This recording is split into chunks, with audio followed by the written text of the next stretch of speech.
अस्सलामुअलैकुम, welcome to my channel. तमाम video updates के लिए इसको सब्सक्राइब करके बेल नोटिफिकेशन को ऑन कर दें। तो आइए सुनते हैं आज की वीडियो में किसी की ज़िंदगी पर बीतती एक पुरअसरार और सच्ची नाकाबिले यकीन कहानी।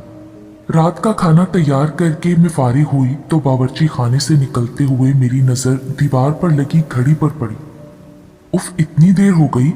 मैंने जल्दी से सामने सोफे पर पड़ी चादर उठाकर ओढ़ी और घर की चाबी पर्स में डालकर घर से निकल गई। रास्ते में ही मगरिब की आज़ानें शुरू हो चुकी थीं।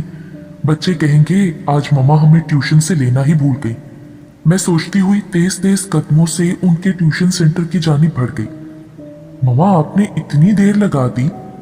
7 साला रेहान शकायती नजरों से मुझे देखते हुए बोला, जबकि 6 साला अनम भी मुंह फुलाए चल रही थी। मुझे उसका मुंह देखकर बेसाख्ता हंसी आ गई। अच्छा सॉरी बाबा, आइंदा ख्याल रखूंगी, ऐसी गलती दोबारा नहीं होगी। हम तब मानेंगे आपकी बात जब आप हमें हफ्ते को नानों के घर रहने देंगी। अनम रेहान की शर्त पर मैंने हंसकर हामी भर ली। अच्छा जल्दी चलो, तुम लोगों के बाबा भी घर आने वाले होंगे। दोनों का हाथ पकड़कर सामने वाली गली में मैं दाखिल हो गई। ये रास्ता शॉर्टकट था, उधर से जल्दी घर आ जाता था। वैसे तो मैं रोड से ही जाती थी, ज्यादातर इस गली से गुजरते हुए कतराती थी। उफ मम्मा, ये कितना डरावना घर है, इसको तो देखकर ही डर लग रहा है।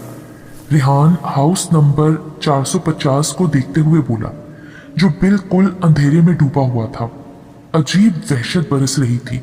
उसकी बात पर मैं दोनों बच्चों को लेकर जल्दी से आगे बढ़ गई। रात काम से फारिग होकर बिस्तर पर लेटी तो बेसाख्ता नजरों के सामने वो घर आ गया। उस घर से मेरा माजी जुड़ा हुआ था। मैं आहिस्ता आहिस्ता अपने बीते माजी को सोचने लगी। मेरा नाम अलीना है। हम 3 बहनें और एक भाई हैं। मेरे बाबा आर्मी में हुआ करते थे, जबकि अम्मा सादा सी घरेलू खातून थी। मैं इंटर में थी तो बाबा ने अम्मा की ख्वाहिश पर बड़ा घर ले लिया, क्योंकि जिस घर में हम थे वो घर हमें काफी छोटा पड़ रहा था। जिस दिन बाबा ने नया घर लिया, हम सब बहन भाई बहुत खुश थे। 2 मंजिला ये बंगला निहायत खूबसूरत था। नीचे वाले हिस्से में 3 बेडरूम्स, बड़ा सा टीवी लाउंज और ड्राइंग रूम और बावर्ची खाना था, जबकि ऊपरी हिस्से में 2 बेडरूम्स, टीवी लाउंज और एक स्टडी रूम था। छोटा सा बागीचा था जिसमें नीम और बेर के दरख्त लगे थे और कार पोर्च इतना था कि एक गाड़ी खड़ी हो जाए। मेरी बड़ी बहन महरीन, जो मुझसे 2 साल बड़ी थी, और फिर उससे छोटी सना, जो 1 साल बड़ी थी, फिर मैं थी, और सबसे छोटा हमारा भाई, जो उस वक्त 7वीं जमात में था। हम तीनों बहनों ने ऊपर वाले बेडरूम लिए, जबकि नीचे हारिस अम्मा अब्बा के साथ रहता था। हम तीनों बहनें चूंकि काफी डरपोक हैं, तो हम एक साथ ही एक ही बेडरूम में सोती थी। जिस दिन हम शिफ्ट हुए उस दिन काफी थकन हो गई थी। रात गए तक सामान वगैरह समेट कर फारिग हुए थे। बाकी का काम अब कल कर लेना, अब जाओ तुम लोग भी सो जाओ। खाने से फारिग हुए तो अम्मी बोली। हम तीनों बहनें ऊपर आकर लेट गईं।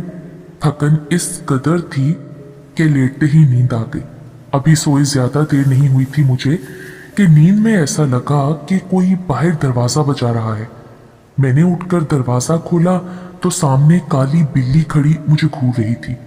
उसको देखकर मेरी बेसाख्ता चीख निकल गई। मेरी चीख पर मेरी बहनें घबरा कर उठ गई। क्या हो गया, क्या हुआ, सब खैर तो है ना? महरीन ने मेरे पास आकर पूछा। तुम बिल्ली से डर गई हो बेवकूफ, उसने हैरत से बिल्ली को देखते हुए कहा, और मैं शर्मिंदा होकर वापस बिस्तर पर आकर लेट गई। हफ्ते की रात हम तीनों बहनें रात देर गए तक जागकर बातें करती रहीं। यही कोई रात के 2 बजे होंगे। हमें ऐसा लगा बाहर टीवी लॉन्च से बातों की आवाज आ रही है। इस वक्त कौन हो सकता है? हम बोलते हुए कमरे का दरवाजा खोलकर जैसे ही बाहर आए तो ऐसा मालूम हुआ जैसे ये बातों की आवाज बावर्ची खाने से आ रही थी। बावर्ची खाने में हमने झांका तो वो काली बिल्ली सामने काउंटर पर बैठी नजर आई। हमें देखकर उसने छलांग लगाई और सामने कमरे में घुस गई। हम अभी समझ नहीं पाए थे कि ये हुआ क्या कि हमारी नजर सामने जलते चूल्हे पर पड़ी। ऐसी खुशबू आ रही थी कि जैसे कुछ पक रहा था। महरीन ने आगे बढ़कर चूल्हा बंद किया। हम तीनों ही घबरा से गए थे। इस बात का जिक्र हमने अगले दिन अम्मी से किया, जिस पर वो उल्टा हमें डांटने लगी कि जल्दी सोया करो। इतवार खाला अपनी फैमिली के साथ हमसे मिलने आ गई थी। रात देर तक वो अपने घर गई तो नीचे टीवी लॉन्च में रखे तख्त पर बैठे हम तीनों बहनें और अम्मी बातें कर रहे थे, जबकि अब्बू और हारिस सोने जा चुके थे कि अम्मी की नजर लाउंज से जाती सीढ़ियों पर पड़ी। अरे अलीना बेटा, ऊपर देखो, कोई बच्चा रह गया क्या? खाला के छोटे छोटे बच्चे थे, काफी शरारती थे। अम्मी उनसे बहुत प्यार करती थी। अम्मी को उस वक्त लगा कि कोई बच्चा ऊपर ना रह गया हो। अम्मी की बात पर हमारी नजर भी ऊपर की जानिब जाती सीढ़ियों पर उठी तो दीवार पर छोटे बच्चे का साया नजर आया। मैं वहां से उठी और ऊपर जाकर देखने लगी, मगर वहां कोई भी नहीं था, जिस पर मैं बहुत खौफजदा होकर तेजी से नीचे आ गई।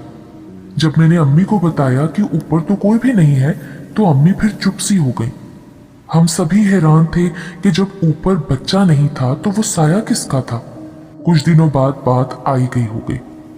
हम सब घर वालों को कजन की शादी में इस्लामाबाद जाना था। 2 हफ्तों बाद हम वापस जब घर आए तो बड़ी अजीब हैरत हुई। पूरा घर शीशे की मानी चमक रहा था। ऐसा लग रहा था कि रोज घर की सफाई होती रही हो। हमें यह सब देखकर बड़ी हैरानी हो रही थी, बल्कि हारिस तो बोला, ऐसा लगता है अम्मी रोज काम वाली आकर काम करके जाती थी।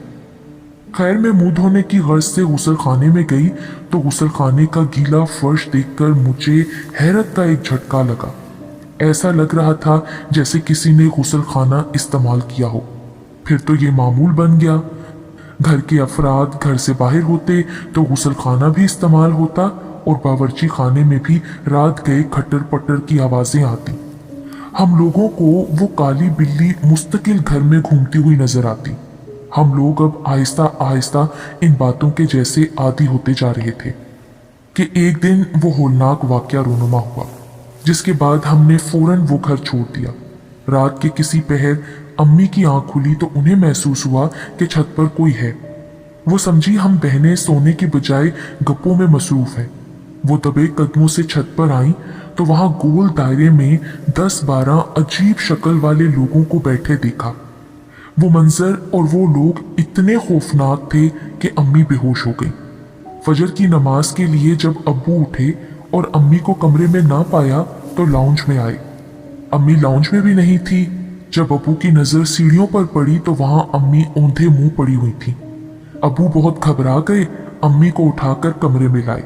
बड़ी मुश्किलों से अम्मी को होश में लेकर आए। होश में आने पर जब अम्मी ने रात वाला मंजर बताया तो अब्बू ने फौरन फैसला कर लिया कि ये घर हमें छोड़ देना मुनासिब है। इससे पहले कि कोई और बड़ा नुकसान हो, हमने वो घर छोड़ दिया। आज इतने बरस गुजर जाने के बाद भी मैं सोचती हूँ तो खौफ की सर्द लहर हमारे जिस्मों में दौड़ जाती है कि हम 6 माह जिसको बिल्ली समझते रहे, दर हकीकत वो एक जिन था, और शायद एक नहीं, उनका वहां पूरा खानदान आबाद था। वो घर में किचन को, गुसल खाने को और बाकी जगह को हमारी तरह ही इस्तेमाल करते थे, और जब उन्हें हमारी मुदाखलत पसंद नहीं आई तो उन्होंने आहिस्ता आहिस्ता हम पर अपना आप जाहिर करना शुरू कर दिया। बचपन में उस जगह पर गुजारा हुआ एक एक दिन मुझे आज भी अच्छी तरह याद है और डर आज तक दिल से नहीं गया। यही वजह है कि जब भी किसी भी मजबूरी की वजह से उस गली से गुजरना पड़ जाए तो उस घर नंबर 450 को देखकर जिस्म में खौफ की लहर दौड़ जाती है और रगों में खून जमता हुआ महसूस होता है।